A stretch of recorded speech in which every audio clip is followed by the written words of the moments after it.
Hello friends, welcome to my YouTube channel SK online classes में आपका स्वागत है। मैं पढ़ा रहा हूँ विज्ञान कक्षा 10 की और उसमें से आपको पढ़ा रहा हूँ साइंस पढ़ाते पढ़ाते आप इकाई 5 में पहुंच गए हैं। ऊर्जा के स्रोत अध्याय नंबर 14 लिखा हुआ है, सोर्स ऑफ एनर्जी के सोर्सेस कहाँ कहाँ पर हैं। अब मैंने आपको वीडियो अगले हफ्ते एक ही वीडियो अपलोड किए थे। आज इसका नेक्स्ट पार्ट अपलोड करने जा रहा हूँ। तो बुक को मैं सिलेक्ट कर दे रहा हूँ। आप लोगों को मैंने कल कुछ बताया होगा तो उसी के आगे मैं आपको आगे दिखाऊंगा नोट्स, तो आप लोग देखिएगा। थोड़ी सी राइटिंग गड़बड़ है तो आप लोग समझने की कोशिश कीजिएगा।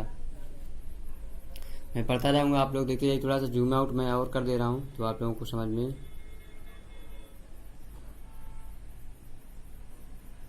ज़्यादा हो गया है।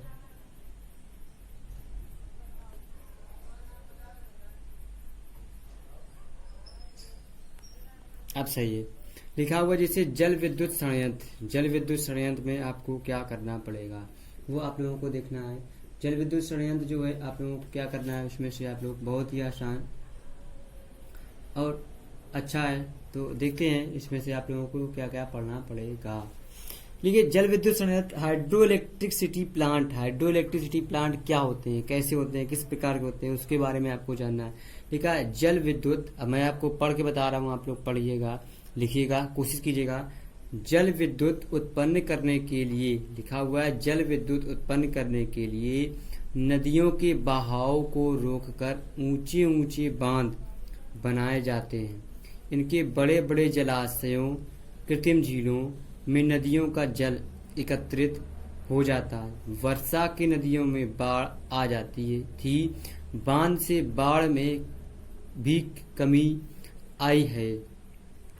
किसी ऊंचाई पर स्थित जल की स्थितिज ऊर्जा, मतलब किसी ऊंचाई पर स्थित जल की स्थितिज ऊर्जा को जल के गिरने पर गतिज ऊर्जा में बदल जाती है। जल बांध के आधार के पास स्थापित टरबाइनों के ब्लेडों पर गिरता है, जिससे वे घूर्णन गति करते हैं। टरबाइन जनरेटर को घुमाती है और जनित्र द्वारा विद्युत उत्पन्न होती है। इस विद्युत को हाइड्रो विद्युत कहते हैं। ये देखिए, आपको डिफिनेशन लिखी हुई है, बहुत ही बारीक सी है, आप देख सकते हैं। बहुत ही सिंपल सा क्वेश्चन है, कोई दिक्कत कोई परेशानी नहीं होगी।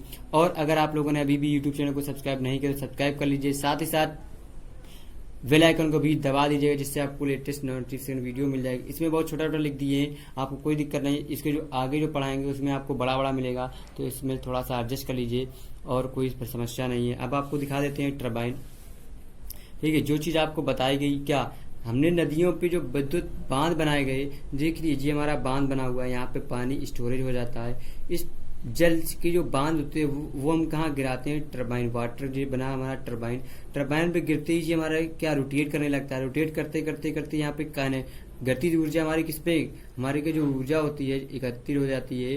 वो जो पानी स्थितिज ऊर्जा जो होती है वो हमारी ऊंचाई से गिरने वाली जो है वो स्थितिज ऊर्जा है, और इसी पे जो गिरती है टरबाइन पे वो गतिज ऊर्जा में बदल जाती है। वो फिर हमारे कहाँ जो जल बांध के स्थगित ब्लेड लगे होते हैं उस पे हमारी क्या, इन पे देखिए घूर्णन गति उत्पन्न हो जाती है। ब्लेडों पे घूर्णन गति उत्पन्न होते ही वो हमारे क्या, यहाँ पर हमें डायनमो में अटैच हो जाते हैं। डायनमो से नॉर्थ और साउथ पोल पे फिर ये हमारा आर्मेचर लगा होता है। आर्मेचर से हमको क्या, टरबाइन जनरेटर घुमाती है और जिनमें विद्युत धारा उत्पन्न होती है। इस विद्युत धारा को हाइड्रो विद्युत कहते हैं, मतलब जल हाइड्रो इलेक्ट्रिसिटी प्लांट कहते हैं, वाटर हाइड्रो इलेक्ट्रिसिटी प्लांट भी कहते हैं। तो जी हमारा बन गया क्वेश्चन। देखिए, आपको ये डायग्राम याद कर लेना है। आपको शायद अगर आ गया, अगर चांसेस हैं इस बार आने के, सिलेबस कम हो गया है, तो अगर आया तो आपको सिर्फ एक क्या, जल बनाना है, बांध बना देना है, फिर एक टरबाइन बना देना है, फिर इसमें काइनेटिक गतिज ऊर्जा, फिर जो है डायनामो जनरेटर बनाना, नॉर्थ साउथ बनाना और आर्मेचर बना देना। फिर यहाँ से हमें करंट मिल जाएगी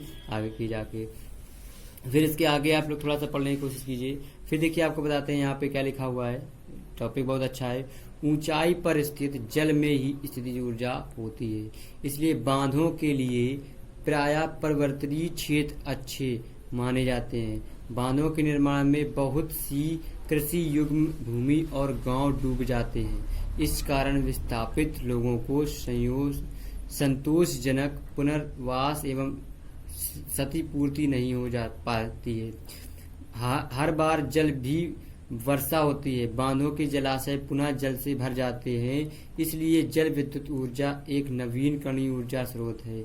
जल विद्युत स्रोतों के समाप्त होने की कोई संभावना नहीं है। जी देखिए, हमारा जो हाइड्रो इलेक्ट्रिसिटी प्लांट होता है कभी समाप्त नहीं होगा हमारा, ऐसे ही आपको कंटिन्यू ऊर्जा मिलती रहेगी, बारिश होगी, हमारी ऊर्जा बनी रहेगी हाइड्रो प्लांट के साथ में।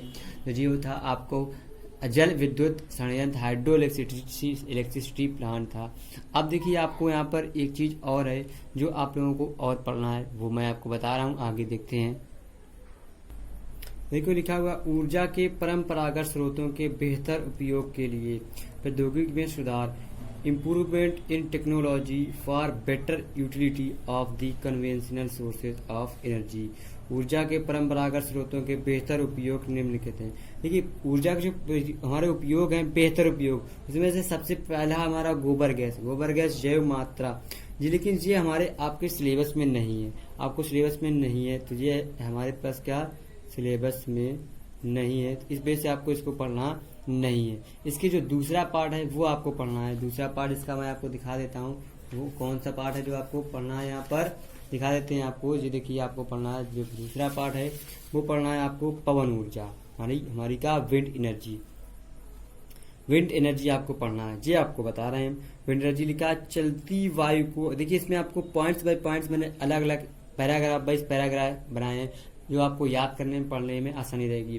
लिखा, चलती वायु को पवन कहते हैं यदि प्रवाह के कारण इसमें गतिज ऊर्जा होती है, जिसे पवन ऊर्जा कहते हैं। मतलब क्या, चलती हुई जो हमारी वायु है को पवन कहते हैं, जो हमारी वायु चल रही है उसको पवन कहते हैं। गति या प्रवाह के कारण इसमें गतिज ऊर्जा होती है, जिसे पवन ऊर्जा कहते हैं। ठीक है, फिर लिखा, पवन ऊर्जा से पाल वाली नावें नदी और समुद्र में चलती हैं तथा पवन चक्की भूमिगत जल को निकालने में प्रवृत्त होती है। हमारे के पाल वाली जो नावें होती हैं वो हमारी क्या पवन ऊर्जा से ही चलती हैं। हमारी क्या लहरों पे या समुद्र पे या गंगा में, वहां पर हमारी जो नदियां होती हैं वहां पे हमारी क्या नावें चलती हैं, वो पवन से ही चलती हैं। जिस तरफ पवन ज्यादा तेज होती है उस तरफ नाव हमारी ज्यादा स्पीड जाती है, अपोजिट साइड में ले जाने पर हमारी क्या ताकत या हमारा फोर्स ज्यादा लगता है।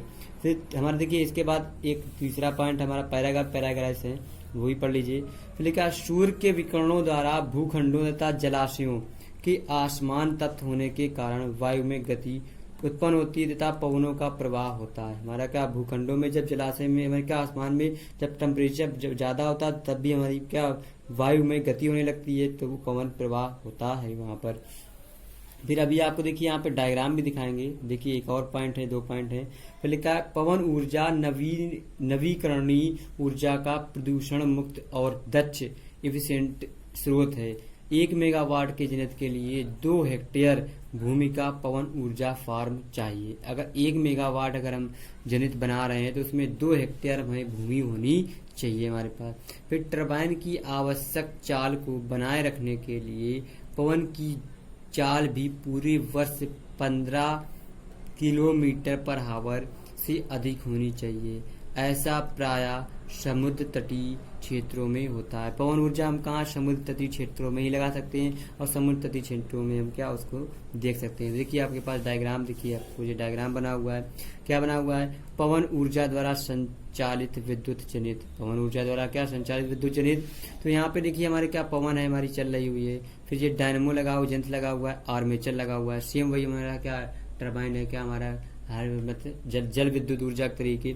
बस यहाँ पे हमारी ब्लेड लगी होती है आगे, वहाँ पे टरबाइन होती है, यहाँ पे क्या होता है ब्लेड होता है, और यहाँ पे बस स्तंभ पे हमारे ऊपर लगे होते हैं। ठीक, तो ब्लेड होती है पंखुड़ियाँ जिनको बोलते हैं। ये हमारी जैसे हवा लगती है घूमने पे यहाँ पे गतिज ऊर्जा उत्पन्न होती है।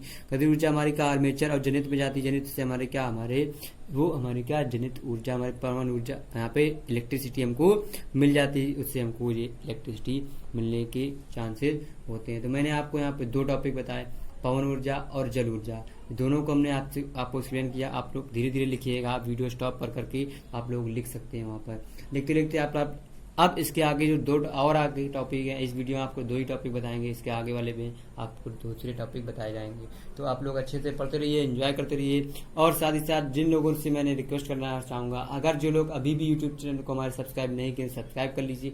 साथ ही साथ बेल आइकन को भी दबा दीजिएगा, जिससे आपको लेटेस्ट नोटिफिकेशन की वीडियो आपको मिल जाएगी, तो आप वहाँ से उसका लाभ उठा सकते हैं। तो कल फिर मिलते हैं नए जोश, नई एनर्जी, नए उत्साह के साथ। Bye bye.